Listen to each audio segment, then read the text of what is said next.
دل جوئی کے فضائل۔ الحمدللہ رب العالمین والصلاة والسلام علی خاتم النبیین، اما بعد فاعوذ باللہ من الشیطان الرجیم، بسم اللہ الرحمن الرحیم۔ امیر اہل سنت کا قریباً 22 سال پہلے کا بیان، دل جوئی کے فضائل۔ یہ بیان شیخ طریقت امیر اہل سنت بانی دعوت اسلامی حضرت علامہ مولانا ابو بلال محمد الیاس عطار قادری رضوی ضیائی دامت برکاتہم العالیہ نے 22 رمضان المبارک 1424 ہجری بمطابق 17 نومبر 2003 عیسوی کو دعوت اسلامی کے سنت و بھرے اجتماع میں فرمایا تھا، جسے المدینۃ العلمیہ کے شعبے بیانات امیر اہل سنت نے مرتب کیا ہے۔ دعائے عطار: یا رب کریم، جو کوئی 21 صفحات کا رسالہ دل جوئی کے فضائل پڑھ یا سن لے، اسے مسلمانوں کے دلوں میں خوشیاں داخل کرنے والا بنا کر ماں باپ اور خاندان سمیت جنت الفردوس میں بے حساب داخلہ نصیب فرما، آمین بجاہ خاتم النبیین صلی اللہ علیہ وآلہ وسلم۔ درود شریف کی فضیلت: دو عالم کے مالک و مختار مکی مدنی سرکار صلی اللہ علیہ وآلہ وسلم کا فرمانے ذی وقار ہے، جس نے مجھ پر 100 مرتبہ درود پاک پڑھا، اللہ پاک اس کی دونوں آنکھوں کے درمیان لکھ دیتا ہے کہ یہ نفاق اور جہنم کی آگ سے آزاد ہے، اور اسے بروز قیامت شہداء کے ساتھ رکھے گا۔ صلو علی الحبیب صلی اللہ علی محمد۔ بوڑھی عورت کو دیدار ہو گیا۔ ایک مرتبہ مدینہ منورہ میں 1405 ہجری کی حاضری کے دوران میرے یعنی امیر اہل سنت حضرت علامہ مولانا محمد الیاس عطار قادری رضوی ضیائی دامت برکاتہم العالیہ کے ایک پیر بھائی مرحوم حاجی اسماعیل نے مجھے یہ واقعہ سنایا کہ 2 یا 3 سال پہلے تقریباً 85 سالہ ایک حجن سنہری جالیوں کے روبرو سلام عرض کرنے حاضر ہوئیں اور اپنے ٹوٹے پھوٹے الفاظ میں صلاۃ و سلام عرض کرنا شروع کیا۔ ناگاہ ایک خاتون کتاب سے دیکھ کر نہایت عمدہ القاب کے ساتھ صلاۃ و سلام کا نذرانہ عرض کر رہی تھی۔ یہ دیکھ کر بیچاری ان پڑھ بوڑھی عورت کا دل ڈوبنے لگا۔ اس نے بارگاہ رسالت میں عرض کی، یا رسول اللہ صلی اللہ علیہ وآلہ وسلم، میں تو پڑھی لکھی نہیں ہوں جو اچھے اچھے الفاظ کے ساتھ سلام عرض کر سکوں۔ مجھے ان پڑھ کا سلام آپ صلی اللہ علیہ وآلہ وسلم کو کہاں پسند آئے گا؟ اس بوڑھی عورت کا دل بھر آیا، رو دھو کر چپ ہو رہی۔ رات جب سوئی تو سوئی ہوئی قسمت انگڑائی لے کر جاگ اٹھی۔ کیا دیکھتی ہے کہ سرہانے امت کے والی سرکار عالی صلی اللہ علیہ وآلہ وسلم تشریف لائے ہیں۔ لبہائے مبارکہ کو جنبش ہوئی، رحمت کے پھول جھڑنے لگے، الفاظ کچھ یوں ترتیب پائے، تم مایوس کیوں ہوتی ہو؟ سن لو، ہم نے سب سے پہلے تمہارا سلام قبول فرمایا۔ اے عاشقان رسول، دیکھا آپ نے پیارے آقا مدینے والے مصطفیٰ صلی اللہ علیہ وآلہ وسلم اپنے غلاموں کی دل جوئی کا کتنا خیال فرماتے ہیں کہ کسی بھی طرح میرے غلام کا دل نہ ٹوٹے۔ تم اس کے مددگار ہو، تم اس کے طرفدار، جو تم کو نکمے سے نکما نظر آئے۔ پیارے آقا مکی مدنی مصطفیٰ صلی اللہ علیہ وآلہ وسلم کی شان عظمت نشان پر قربان، ٹوٹے ہوئے دل آپ کی بارگاہ میں مقبول ہیں اور آپ ٹوٹے ہوئے دلوں کی دل جوئی فرماتے ہیں۔ میرے آقا اعلی حضرت رحمت اللہ علیہ نے بالکل بجا فرمایا ہے، سنتے ہیں کہ محشر میں صرف ان کی رسائی ہے، گر ان کی رسائی ہے لو جب تو بنائی ہے، یوں تو سب انہی کا ہے پر دل کی اگر پوچھو، یہ ٹوٹے ہوئے دل ہی خاص ان کی کمائی ہے۔ مطلع میں یہ شک کیا تھا، واللہ رضا واللہ، صرف ان کی رسائی ہے، صرف ان کی رسائی ہے۔ اخلاق نبوی کی ایک جھلک۔ پیارے آقا صلی اللہ علیہ وآلہ وسلم ہمیشہ اپنے غلاموں کا دل خوش رکھتے اور کبھی کسی کا دل نہ توڑتے تھے، جیسا کہ حضرت سیدنا انس بن مالک رضی اللہ عنہ جو تقریباً 10 سال تک آپ صلی اللہ علیہ وآلہ وسلم کی خدمت میں رہے، فرماتے ہیں میں 10 سال خدمت اقدس میں رہا، لیکن کبھی بھی میرے آقا صلی اللہ علیہ وآلہ وسلم نے مجھ سے یہ نہیں فرمایا کہ یہ کام تم نے کیوں کیا اور یہ کام کیوں نہیں کیا۔ سرور ذیشان رحمت عالمیان صلی اللہ علیہ وآلہ وسلم اس بات کا بڑا خیال رکھتے تھے کہ کسی کا دل نہ ٹوٹے۔ وہ کتنے برے اور ناپسندیدہ لوگ ہیں جو بلا وجہ دوسروں کا دل توڑتے رہتے ہیں، کسی کو گھور کر، کسی کو جھاڑ کر اور کسی کو دھکا مار کر اس کا دل دکھاتے ہیں۔ گردنیں پھلانگنا، بعض لوگ اس طرح بھی دوسروں کا دل دکھاتے ہیں کہ تاخیر سے آنے کے باوجود مسجد کی پہلی صف میں نماز پڑھنے کے لیے پچھلی صفوں کو پھلانگتے اور دوسروں کو دھکے مارتے ہوئے وہاں تک پہنچنے کی کوشش کرتے ہیں۔ نہ جانے کتنوں کے دل توڑے، کتنوں کو دھکے دیے اور کتنوں کو معاذ اللہ کوہنی اور لات ماری، حالانکہ ایسا کرنے سے واضح طور پر منع کیا گیا ہے۔ چنانچہ حدیث پاک میں ہے، جس نے جمعہ کے دن لوگوں کی گردنیں پھلانگی اس نے جہنم کی طرف پل بنایا۔ اس کے ایک معنی یہ ہے کہ اس پر چڑھ چڑھ کر لوگ جہنم میں داخل ہوں گے۔ نمبر 1، حدیث میں لفظ اتخذ جسرن واقع ہوا ہے، اس کو معروف و مجہول دونوں طرح پڑھتے ہیں، اور یہ ترجمہ معروف کا ہے، اور مجہول پڑھیں تو مطلب یہ ہوگا کہ خود پل بنا دیا جائے گا، یعنی جس طرح لوگوں کی گردنیں اس نے پھلانگی ہیں اس کو قیامت کے دن جہنم میں جانے کا پل بنایا جائے گا کہ اس کے اوپر چڑھ کر لوگ جائیں گے۔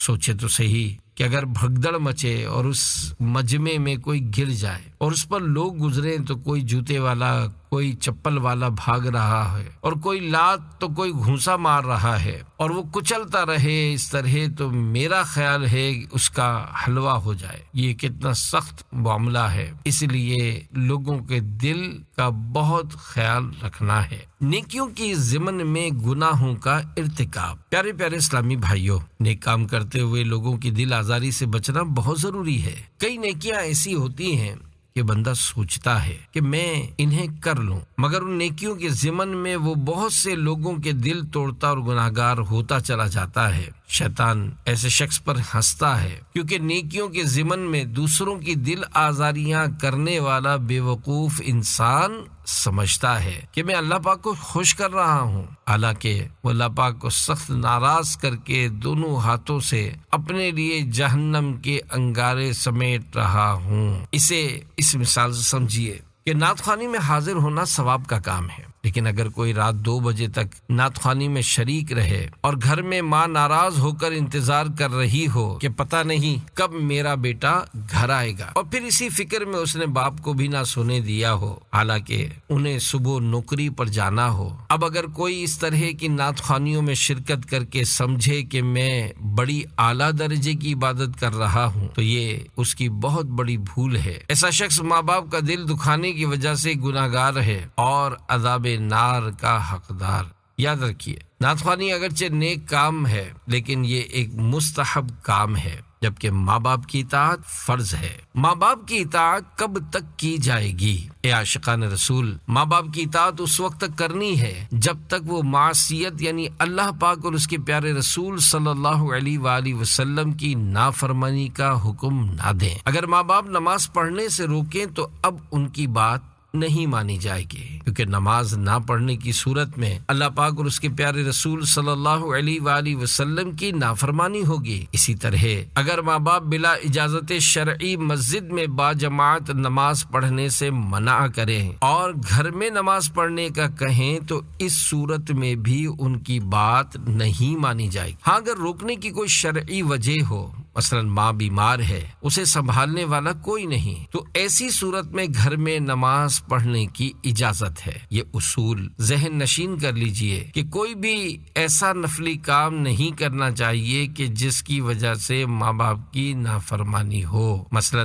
ماں باپ نفلی حج کرنے سے منع کریں تو نہیں جا سکتے، اگر جائیں گے تو گناہ گار ہوں گے، کیونکہ ماں باپ کی اطاعت فرض ہے۔ لگام کسی اور کے ہاتھ میں ہے۔ اے عاشقان رسول، ہمیں اس مادر گیتی یعنی زمین پر بہت پھونک پھونک کر قدم رکھنا چاہیے۔ ہم اس زمین پر آ گئے تو گویا ہم نے اپنے آپ کو بہت بڑے امتحان کے لیے پیش کر دیا۔ ایسا نہیں کہ اب ہماری مرضی چلے گی، ہم ہرگز اپنی مرضی کے مالک نہیں، بلکہ ہماری لگام کسی اور کے ہاتھ میں ہے۔ اسے یوں سمجھیے کہ اگر کسی نے کہیں یومیہ 8 گھنٹے کے لیے نوکری اختیار کی تو اب 8 گھنٹے کے لیے اس کی لگام اس کے سیٹھ کے ہاتھ میں ہے، وہ جس طرف چاہے موڑ دے۔ اگر وہ اپنے ملازم کو پیسے گننے کا حکم دے تو اسے یہ کام کرنا پڑے گا، اگر چائے لانے کا کہے تو ملازم کو جی حضور کہہ کر چائے لینے کے لیے جانا پڑے گا۔ یاد رکھیے، بندہ پابند ہے، اس پر لگام پڑی ہوئی ہے اور اس کی ڈور کسی اور کے ہاتھ میں ہے۔ خدا کی قسم، جب بھی ڈور کھینچے گی تو بندہ بالکل بے جان ہو کر گر پڑے گا۔ بندہ چاہتا تو بہت کچھ ہے کہ یہ بھی کر ڈالوں اور وہ بھی کر ڈالوں، بڑے بڑے کارنامے سر انجام دینے اور بڑے بڑے پلازے بنانے کو اس کا دل چاہتا ہے، مگر ہر بندہ یہ سب کر نہیں پاتا کیونکہ اس کی لگام کسی اور کے ہاتھ میں ہے۔ اس دنیا میں کوئی نہیں چاہتا کہ وہ بیمار ہو جائے، لیکن بیمار ہو ہی جاتا ہے۔ کوئی نہیں چاہتا کہ اس کے سر میں درد ہو، لیکن سر میں درد ہو ہی جاتا ہے کیونکہ لگام کسی اور کے ہاتھ میں ہے۔ دیکھیے، ویسے تو بندہ بڑی پھوں پھاں کرتا ہے، لیکن اگر درد سر ہو جائے تو اس کا علاج اس کے ہاتھ میں نہیں ہوتا، اور اگر بخار ہو جائے تو بستر پر پڑ جاتا ہے کیونکہ اس کی لگام کسی اور کے ہاتھ میں ہے۔ کون چاہتا ہے کہ وہ بوڑھا ہو جائے؟ ہر ایک یہی چاہتا ہے کہ وہ بالکل جوان رہے، لیکن بوڑھاپا آ کر ہی رہتا ہے، اور پھر جب بوڑھا شخص بوڑھاپے سے جھانک کر اپنی جوانی کو دیکھتا ہے تو حسرت سے آہیں بھرتا ہے۔ بے شک کسی کے پاس اربوں خربوں ہوں، وہ پیسوں سے صرف دوا خرید سکتا ہے، شفا نہیں۔ اسی طرح پیسوں کے ذریعے نہ تو بڑھاپے کا ٹالا جا سکتا ہے اور نہ ہی جوانی خریدی جا سکتی ہے۔ اربوں خربوں روپے دے کر بھی جوانی کا ایک دن بلکہ 1 گھنٹہ بھی نہیں خریدا جا سکتا۔ جب بندہ اتنا بے بس ہے تو پھر کیوں نہ اللہ پاک کی بارگاہ میں جھکا رہے، اس کی نافرمانی سے بچے اور اسی کا ہو کر رہے جس کے ہاتھ میں سب کچھ ہے، اور بروز قیامت سب نے اس کی بارگاہ میں حاضر ہونا ہے۔ دل جوئی عظیم الشان سنت ہے۔ پیارے پیارے اسلامی بھائیوں، آپ نے بیان کی ابتدا میں دل جوئی کے بارے میں سنا کہ دل جوئی اتنی اہم ہے کہ پیارے آقا صلی اللہ علیہ وآلہ وسلم نے کبھی بھی کسی کا دل نہیں دکھایا۔ وہ بندہ کتنا برا ہے جو اپنے نفس کی وجہ سے خواہ مخواہ لوگوں کے دل دکھاتا ہے، کسی کا مذاق اڑاتا ہے تو کسی پر طنز کرتا ہے، کسی پر پھبکی کستا ہے تو کسی کو ڈراتا دھمکاتا ہے، کسی کو تشویش میں ڈالتا ہے تو کسی کو غلط خبر دے کر خوف زدہ کرتا ہے۔ الغرض طرح طرح سے دل دکھاتا ہے۔ مسلمان کی دل جوئی ہمارے پیارے آقا صلی اللہ علیہ وآلہ وسلم کی عظیم الشان سنت ہے۔ آپ صلی اللہ علیہ وآلہ وسلم نے دل جوئی کے بے شمار عملی نمونے پیش کیے، جن میں سے ایک یہ بھی ہے کہ جب کوئی آپ صلی اللہ علیہ وآلہ وسلم کی مجلس میں حاضر ہوتا تو آپ اس کے لیے سرک جاتے۔ بعض اوقات ایسا بھی ہوتا کہ صحابہ کرام رضی اللہ عنہم سے فرماتے، اپنے بھائی کے لیے سرک جاؤ۔ سرکنے کی حقیقی حکمت کیا ہے، اللہ پاک اور اس کے پیارے حبیب صلی اللہ علیہ وآلہ وسلم بہتر جانتے ہیں۔ البتہ ایک حکمت یہ سمجھ آتی ہے کہ ایسا کرنے سے آنے والے مسلمان بھائی کے لیے جگہ کشادہ ہو جائے گی اور وہ آرام سے بیٹھ سکے گا۔ نیز اس میں مسلمانوں کی دل جوئی بھی ہے۔ ذرا غور کیجئے، جس خوش نصیب کے لیے خود پیارے آقا صلی اللہ علیہ وآلہ وسلم سرکتے ہوں گے، اس کا دل کتنا خوش ہوتا ہوگا، باغ باغ بلکہ باغ مدینہ بن جاتا ہوگا، اور وہ سوچتا ہوگا کہ سرکار صلی اللہ علیہ وآلہ وسلم نے مجھے اتنی اہمیت دی ہے۔ دیکھیے، کسی آنے والے کے لیے تھوڑا سا سرک جانا ایسی نیکی ہے جس میں کچھ خرچ نہیں ہوتا، مگر ہمارے یہاں یہ سنت تقریباً ختم ہو چکی ہے، بلکہ ہماری حالت تو یہ ہے کہ کسی کو آتا دیکھ کر اس خوف سے مزید پھیل کر بیٹھ جاتے ہیں کہ اس کے بیٹھنے سے کہیں جگہ نہ تنگ پڑ جائے، یوں ہم سرکنے کے بجائے اس کے لیے مزید تنگ جگہ کر دیتے ہیں۔ حالانکہ حدیث پاک میں مومن کے لیے نرم ہو جانے کی ترغیب دلائی گئی ہے، مگر ہم سخت ہو جاتے ہیں۔ سرکنے کے دو فائدے۔ اسلامی بھائیوں نے مجھے یعنی امیر اہل سنت دامت برکاتہم العالیہ کو بارہا دیکھا ہوگا کہ فیضان سنت کے درس کے دوران جب مبلغ اعلان کرتا ہے کہ قریب تشریف لائیے تو میں تھوڑا سا سرک جاتا ہوں، یہاں تک کہ اگر وہ 2-3 بار اعلان کرتا ہے تو الحمدللہ میں 3 بار سرکتا ہوں۔ سرکنے سے 2 فائدے ہوتے ہیں۔ نمبر 1 مبلغ کی حوصلہ افزائی، نمبر 2 جو اسلامی بھائی مجھے سرکتا ہوا دیکھ کر مسکراتے اور خوش ہوتے ہیں تو یوں سب کے دلوں میں خوشی داخل ہوتی ہے جس کا مجھے انشاءاللہ ثواب ملے گا۔ مبلغ کے اعلان کرنے پر تھوڑا سا سرک جایا کریں۔ اے عاشقان رسول، جب درس و بیان سے پہلے مبلغ اعلان کرے کہ قریب تشریف لائیے تو تھوڑا آگے کی طرف سرک جایا کرے کہ اس سے مبلغ کا سینہ خوشی سے مدینہ بن جائے گا اور وہ سمجھے گا کہ لوگ میری باتوں کو اہمیت دے رہے ہیں۔ یاد رہے دین اسلام میں مسلمان کے دل میں خوشی داخل کرنے کو بڑی اہمیت دی گئی ہے۔ اس کا اندازہ اس بات سے لگایا جا سکتا ہے اگر کوئی مال کے ذریعے اپنے مسلمان بھائی کا دل خوش نہیں کر سکتا تو اسے حکم دیا گیا کہ خندہ پیشانی اور حسن اخلاق کے ذریعے اس کا دل خوش کرے۔ چنانچہ حدیث پاک میں ہے مسلمان کے سامنے مسکرانا بھی صدقہ ہے۔ ایک اور حدیث پاک میں فرمایا گیا کہ تم اپنے مال کے ذریعے لوگوں کو خوش نہیں کر سکتے، لہذا خندہ پیشانی اور حسن اخلاق کے ذریعے انہیں خوش رکھا کرو۔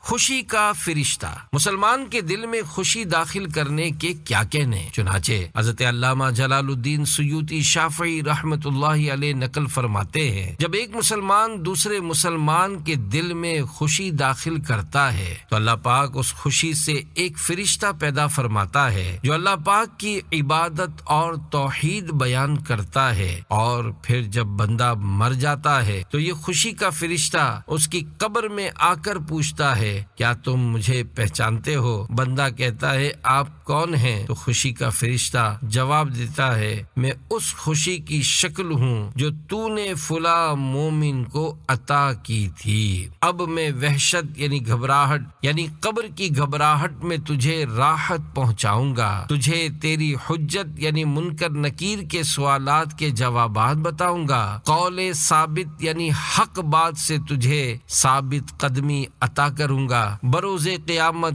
تیرے پاس آ کر تیری شفاعت کروں گا اور جنت میں تجھے تیرا مقام دکھاؤں گا۔ پیارے پیارے اسلامی بھائیوں، دیکھا آپ نے مسلمان کے دل میں خوشی داخل کرنا کتنے بڑے اجر و ثواب کا باعث ہے۔ اس لیے درس و بیان کرنے والا مبلغ بھی بڑا خوش نصیب ہوتا ہے۔ نہ جانے وہ کتنی خوشی کی باتیں بتا کر مسلمانوں کے دل میں خوشی داخل کرتا ہے، کتنا ثواب کماتا ہے اور کتنے خوشی کے فرشتے اس کے لیے پیدا کیے جاتے ہوں گے۔ انفرادی کوشش کرنے والا تو بڑے کمال کا آدمی ہے کہ وہ لوگوں سے مسکرا کر ملتا ہے اور ان کے دلوں میں خوشی داخل کرتا ہے۔ یاد رکھیے جو اسلامی بھائی ملنسار ہوتا ہے وہ وقتاً فوقتاً لوگوں کی دلجوئی کا سامان بھی کرتا رہتا ہے۔ اس کے برعکس جو لوگوں سے منہ پھلا کر ملتا ہے اور بہت سے مسلمانوں کو لفٹ نہیں کرواتا وہ بہت سارے ثوابوں سے محروم رہ جاتا ہے۔ قول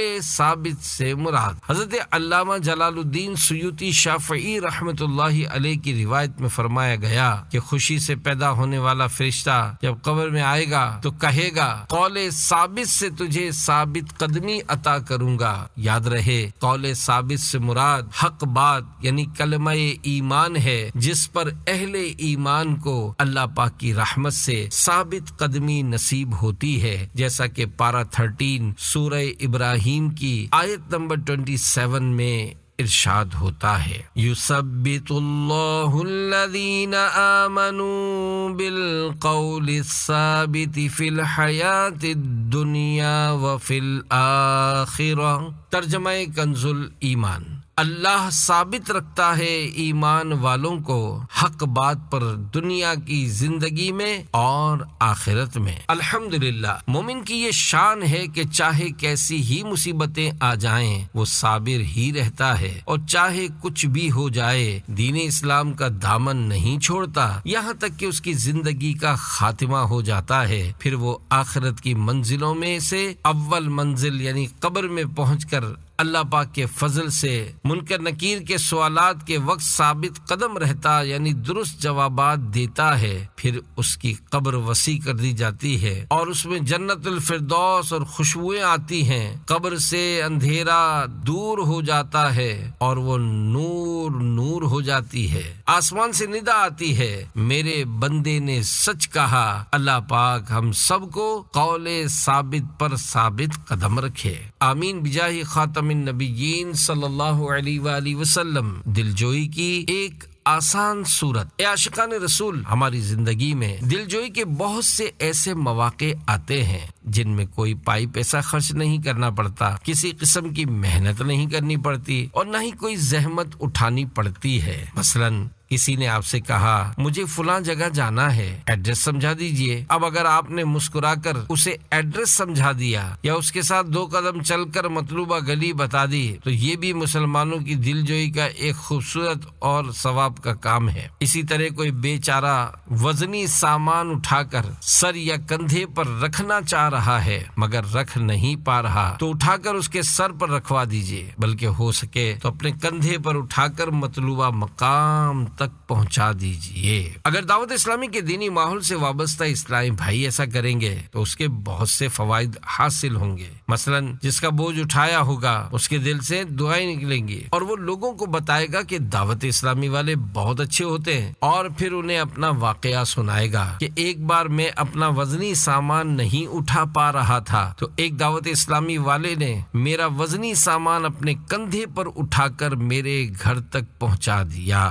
ماشاء اللہ، دعوت اسلامی والے بہت دلجوئی اور غمخواری کرنے والے ہوتے ہیں۔ یوں جس کا وزن اٹھایا شاید وہ دعوت اسلامی کے دینی ماحول سے وابستہ ہو جائے اور اس چھوٹی سی دلجوئی کے سبب اس کی نسلیں سدھر جائیں۔ اس کے برعکس اگر کوئی دعوت اسلامی کے دینی ماحول سے وابستہ کسی اسلامی بھائی کو سامان اٹھا کر سر یا کندھے پر رکھوانے کی گزارش کرے اور وہ اس کو لفٹ نہ کروائے تو ہو سکتا ہے ایسا کرنے سے وہ بدظن ہو جائے اور اپنے بچوں کو بولے دیکھو بیٹا دعوت اسلامی والوں کے پاس مت جانا، یہ اچھے لوگ نہیں ہوتے۔ ایک بار میری طبیعت خراب تھی اور میں اپنا سامان نہیں اٹھا پا رہا تھا تو میں نے ایک دعوت اسلامی والے کو مدد کے لیے آواز دی تو وہ سیانہ بن چکا ہے اور جان بوجھ کر خود کو ایسا ظاہر کیا کہ جیسے اس نے میری آواز کو سنا ہی نہیں۔ یہ بڑے سخت و ظالم لوگ ہوتے ہیں وغیرہ وغیرہ۔ دیکھیے تھوڑی سی بے احتیاطی کی وجہ سے سامنے والا معاذ اللہ بدگمانی وغیرہ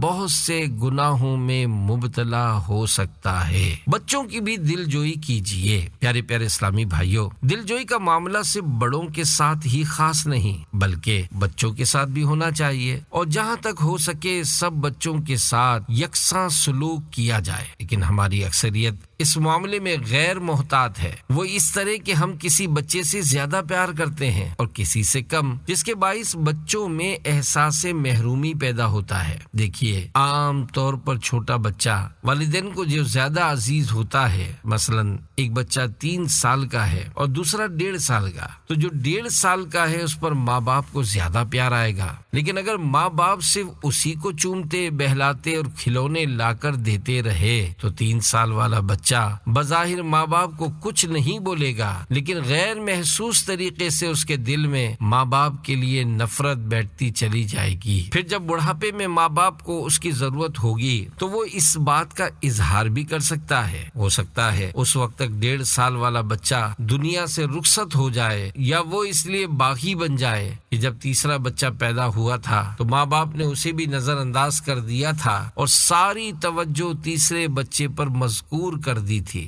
پھر جب چوتھا بچہ پیدا ہوا تھا تو ماں باپ نے تیسرے بچے کو بھی نظر انداز کر دیا تھا اور ساری توجہ چوتھے بچے پر کی تھی۔ تو یوں ایک ایک کر کے سارے بچے ماں باپ سے بدزن ہوتے چلے جائیں گے اور بڑھاپے میں بہت مہنگے پڑیں گے۔ بیچارے ماں باپ کی نافرمانی کر کے اپنی آخرت برباد کریں گے، مگر یہ سب کچھ ماں باپ کی بہت عرصے پہلے کی ہوئی نادانی کی وجہ سے ہوگا۔ بچوں کو کچھ نہ کچھ شعور ہوتا ہے۔ یاد رکھیے، بچے نظر آنے میں اگرچہ چھوٹے ہوتے ہیں لیکن ان کو کچھ نہ کچھ شعور ضرور ہوتا ہے، جبھی تو ماں باپ کو پہچانتے اور ان کے پاس بھاگ بھاگ کر آتے ہیں۔ اگر انہیں شعور نہ ہوتا تو وہ ماں باپ کے پاس بھاگ بھاگ کر کیوں آتے اور دوسروں کے بلانے پر ان سے خوف کیوں کھاتے؟ اگر بالکل چھوٹے اور ناسمجھ بچے کو باپ کے علاوہ کوئی دوسرا شخص اٹھائے تو وہ روتا، باپ کی طرف دیکھ کر ہاتھ لہراتا اور اپنی توتلی زبان میں رو رو کر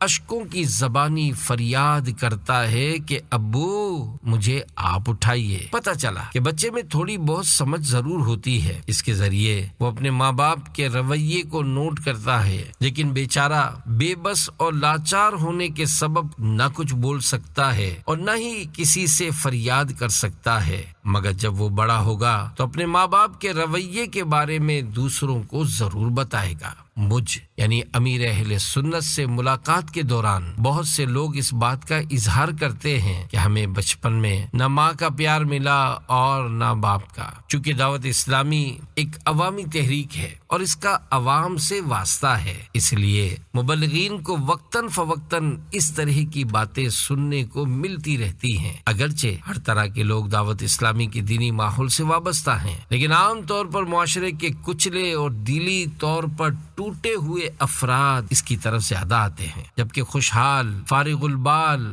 اور عیش و ناز میں پلنے والے بہت کم رخ کرتے ہیں۔ زیادہ تر غریب طبقہ دعوت اسلامی کی دینی ماحول کی طرف رجوع کرتا ہے۔ اگرچہ امیر لوگ بھی دعوت اسلامی کے دینی ماحول سے وابستہ ہیں اور الحمدللہ انہوں نے داڑھی سجائی، زلفیں رکھیں، امامہ شریف سجایا اور سنتوں بھرے اجتماعات اور قافلوں میں شرکت کا سلسلہ جاری رکھا ہوتا ہے، مگر غریبوں کے مقابلے میں ایسوں کی تعداد بہت کم ہے۔ یوں سمجھیے، اگر ایک مالدار دعوت اسلامی کے دینی ماحول سے وابستہ ہے تو اس کے مقابلے میں 50 بلکہ 75 غریب افراد وابستہ ہوں گے، تو یوں مالداروں کی تعداد بہت کم ہے۔ امیر اہل سنت دامت برکاتہم العالیہ کی بچوں سے محبت، یہ حقیقت ہے کہ چھوٹا بچہ ماں باپ کو بہت زیادہ پیارا ہوتا ہے اور دل چاہتا ہے کہ اسے پیار کیا جائے، لیکن جب میں یعنی امیر اہل سنت اپنے بچوں کو پیار کرتا تھا تو میری یہی کوشش ہوتی تھی کہ سب کو پیار کروں، کیونکہ اگر میں سب بچوں کی موجودگی میں صرف ایک ہی کو پیار کرتا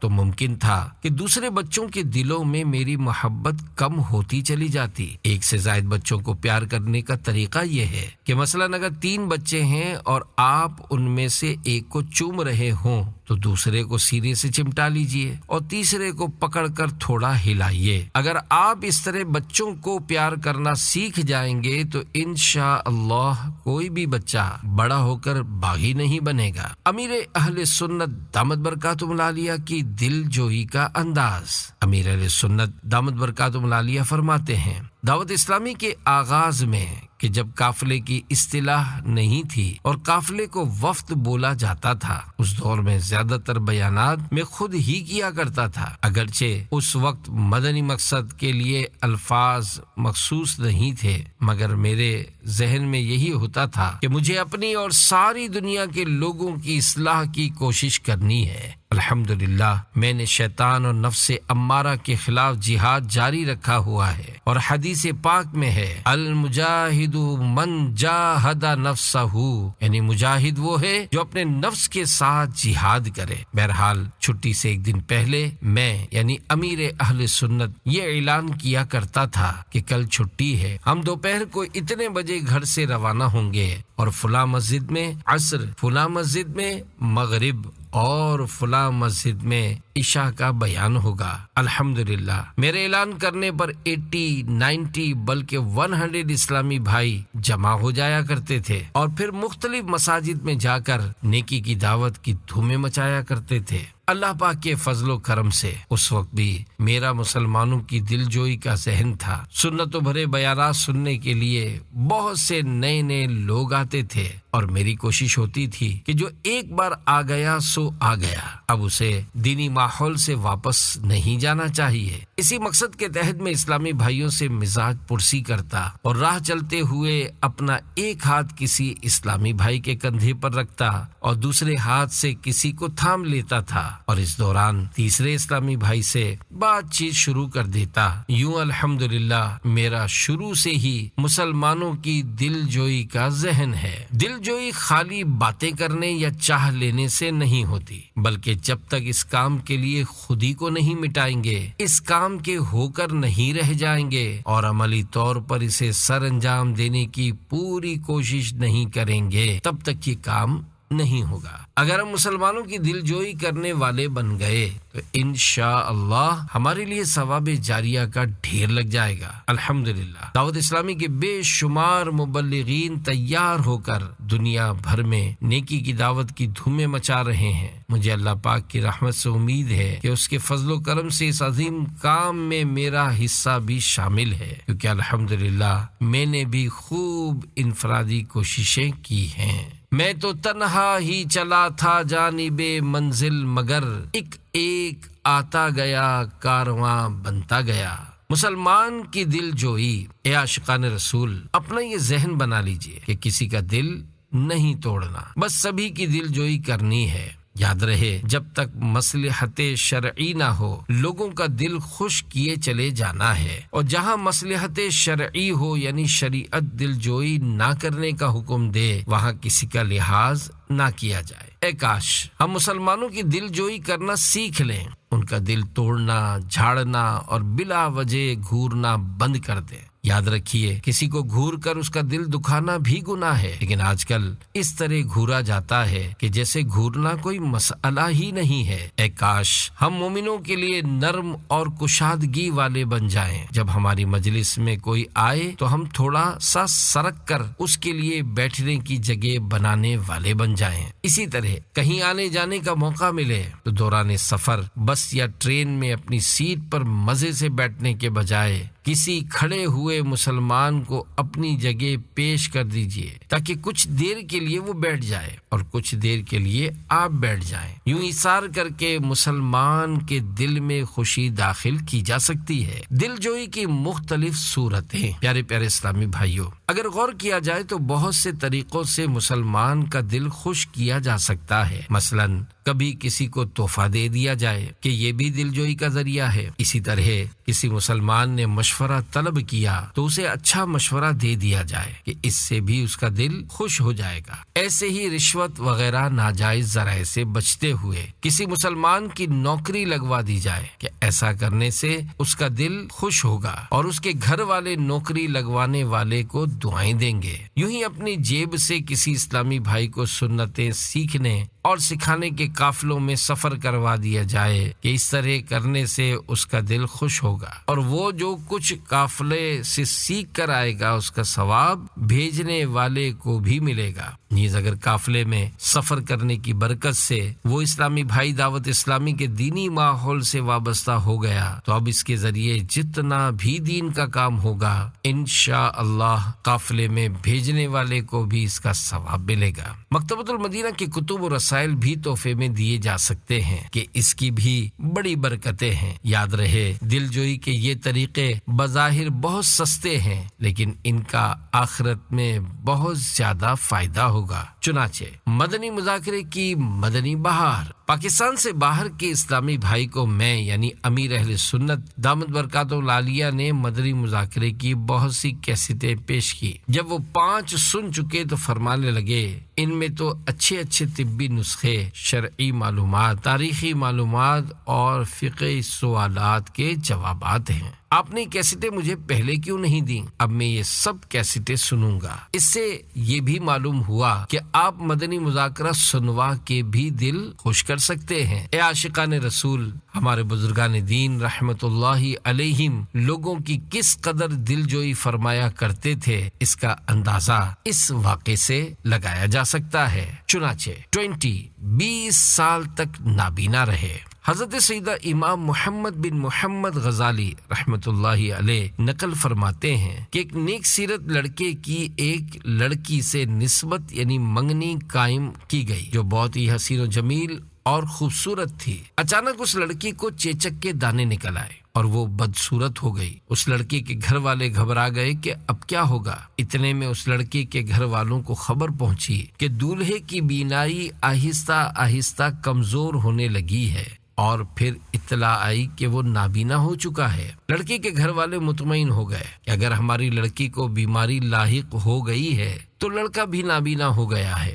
پھر ان دونوں کی شادی ہو گئی اور 20 سال تک خوشی خوشی گھر چلا۔ 20 سال بعد جب لڑکی کا انتقال ہوا تو اس نابینا کی آنکھیں روشن ہو گئیں۔ سب حیرت میں پڑ گئے کہ ماجرا کیا ہے۔ جب ان سے پوچھا گیا تو انہوں نے فرمایا کہ اس لڑکی کو چیچک کی بیماری لاحق ہو گئی تھی اور اس کے گھر والوں کا دل ڈوب گیا تھا، تو میں نے ان کی دل جوئی کی خاطر 20 سال تک اپنے آپ کو اندھا کیے رکھا تاکہ ان کا دل نہ ٹوٹے۔ غور کیجئے کہ نیک سیرت دولہا دل جوئی کی خاطر 20 سال تک نابینا بنا رہا، جبکہ ہم معمولی سا ایثار کرنے کے لیے تیار نہیں ہوتے۔ ہم میٹھا میٹھا ہپ ہپ اور کڑوا کڑوا تھو تھو کرنے والے ہیں، حالانکہ ایسا نہیں ہونا چاہیے۔ جہاں ہمیں اتنی راحتیں اور نعمتیں میسر ہیں، وہاں اگر کبھی کبھار کوئی تنگی یا آزمائش آ جائے تو صبر و استقامت سے کام لیتے ہوئے اللہ پاک کا شکر ادا کرنا چاہیے اور ناشکری سے بچنا چاہیے۔ اور اس ضمن میں ایک سبق آموز واقعہ پیش خدمت ہے۔ چنانچہ محمود و ایاز اور ککڑی کی قاش منقول ہے۔ مشہور عاشق رسول بادشاہ سلطان محمود غزنوی رحمت اللہ علیہ کے پاس کوئی شخص ککڑی لے کر حاضر ہوا۔ سلطان نے ککڑی قبول فرما لی اور پیش کرنے والے کو انعام دیا، پھر اپنے ہاتھ سے ککڑی کی ایک کاش تراش کر اپنے منظور نظر غلام ایاز کو عطا فرمائی۔ ایاز مزے لے کر کھا گیا۔ پھر سلطان نے دوسری پھانک کاٹی اور خود کھانے لگے تو وہ اس قدر کڑوی تھی کہ زبان پر رکھنا مشکل تھا۔ سلطان نے حیرت سے ایاز کی طرف دیکھا اور فرمایا، ایاز، اتنی کڑوی پھانک تو کیسے کھا گیا؟ واہ، تیرے چہرے پر تو ذرا برابر ناگواری کے اثرات بھی نمودار نہ ہوئے۔ ایاز نے عرض کی، عالیجا، ککڑی واقعی بہت کڑوی تھی۔ منہ میں ڈالی تو عقل نے کہا تھوک دے، مگر عشق بول اٹھا، ایاز خبردار، یہ وہی ہاتھ ہیں جن سے روزانہ میٹھی اشیاء کھاتا رہا ہے۔ اگر ایک دن کڑوی چیز مل گئی تو کیا ہوا؟ اس کو تھوک دینا آداب محبت کے خلاف ہے، لہذا عشق کی رہنمائی پر میں ککڑی کی کڑوی کاش کھا گیا۔ اللہ پاک کی ان پر رحمت ہو اور ان کے صدقے ہماری بے حساب مغفرت ہو۔ پیارے پیارے اسلامی بھائیوں، دیکھا آپ نے، غلام نے اپنے آقا کی دل جوئی کی خاطر ککڑی کی کڑوی کاش کھا لی، جبکہ ہماری صورتحال یہ ہے کہ عمل کرنا تو دور کی بات ہے، ہمیں دل جوئی کے بارے میں معلومات بھی نہیں ہوتی۔ ہو سکتا ہے ایسے واقعات سن کر ہمارے ذہن میں دل جوئی کی اہمیت اجاگر ہو جائے، اور یقین مانیے اگر ہم اپنے گھر، محلے اور جہاں کاروبار کرتے ہیں وہاں جائز طریقے سے مسلمانوں کی دل جوئی کرنے، ایک دوسرے سے مسکرا کر ملنے، قافلوں میں سفر کی ترغیب دلانے اور نیکی کی دعوت عام کرنے والے بن گئے تو انشاءاللہ ہمارا معاشرہ تیزی کے ساتھ سدھرتا چلا جائے گا۔ یاد رکھیے، ناجائز طریقے پر کسی کی دلجوئی نہیں کی جائے گی۔ مثلاً اگر باپ اپنے بیٹے سے کہے فلاں کی جیب کاٹ کر آؤ، تو چاہے اب باپ کا دل ٹوٹے یا کلیجہ پھوٹے، بیٹا باپ کی بات نہ مانے، کیونکہ یہ حرام کام ہے۔ پیارے پیارے اسلامی بھائیوں، مسلمانوں کی دل آزاری سے بچنا اور بھلائی کے ساتھ بات چیت کرنا مغفرت کا ذریعہ بھی بن سکتا ہے۔ چنانچہ بھلائی کے ساتھ بات کرنے کے سبب بخشش۔ شیخ سعدی رحمۃ اللہ علیہ فرماتے ہیں ایک شخص کا انتقال ہو گیا۔ اس کے انتقال کے بعد کسی نے اسے خواب میں دیکھ کر پوچھا ما فعل اللہ بکا، یعنی اللہ پاک نے آپ کے ساتھ کیا معاملہ فرمایا؟ جواب دیا میں نے کبھی کسی کو ناراض نہیں کیا، ہر ایک کو خیر کے ساتھ یاد کیا اور بھلائی کے ساتھ بات کی، تو اللہ پاک نے اس عمل کے سبب مجھے خوش کر دیا اور میری بخشش فرما دی۔ اے کاش ہم بھی لوگوں کے دل خوش کریں تاکہ اللہ پاک ہم سے خوش ہو جائے، اور جب اللہ پاک خوش ہوگا تو ہمیں بھی خوشیاں عطا فرمائے گا۔ اگر ہم لوگوں کو بلا وجہ ناراض کریں گے تو ہو سکتا ہے کہ اللہ پاک ہم سے ناراض ہو جائے، اور اگر اللہ پاک ہم سے ناراض ہو گیا تو پھر ہمیں اس کی پکڑ سے کوئی نہیں بچائے گا۔ لہذا ہمیں اللہ پاک اور اس کے پیارے حبیب صلی اللہ علیہ وآلہ وسلم کو خوش کرنا ہے۔ جب ہم اس طرح خوشی کا پرچم لہرانے، نفرتیں مٹانے اور محبتوں کو پھیلانے کا کام شروع کر دیں گے تو انشاءاللہ وہ دن دور نہیں ہے کہ ہر طرف سنتوں کی بہاریں آ جائیں گی، قافلوں کی قطاریں لگ جائیں گی اور ہر طرف نیک اعمال کی دھومیں مچ جائیں گی۔ پیارے پیارے اسلامی بھائیوں، ہمارا مدنی مقصد بھی یہی ہے کہ مجھے اپنی اور ساری دنیا کے لوگوں کی اصلاح کی کوشش کرنی ہے انشاءاللہ۔ لہذا اس مقصد کو پورا کرنے کے لیے قافلوں میں سفر کو اپنا معمول بنا لیجئے اور روزانہ نیک اعمال کا رسالہ پر کر کے ہر ماہ کی پہلی تاریخ کو اپنے یہاں کے ذمہ دار کو جمع کروانے کا معمول بنا لیجئے۔ انشاءاللہ اس کی برکت سے آپ نیک اور پرہیزگار بن کر معاشرے میں ابھریں گے، چونکہ نیک اعمال پر عمل کرنے والا اللہ پاک کے کرم سے نیک و پرہیزگار بن جاتا ہے۔ اس لیے شیطان آپ کو نیک اعمال کا رسالہ نہ تو خریدنے دے گا اور نہ ہی پڑھنے دے گا۔ آپ کا عمل 12 نیک اعمال پر ہو، آپ عمل جاری رکھیے، انشاءاللہ آہستہ آہستہ آپ کا 72 نیک اعمال پر بھی عمل ہو جائے گا۔ صلو علی الحبیب صلی اللہ تعالی علی محمد۔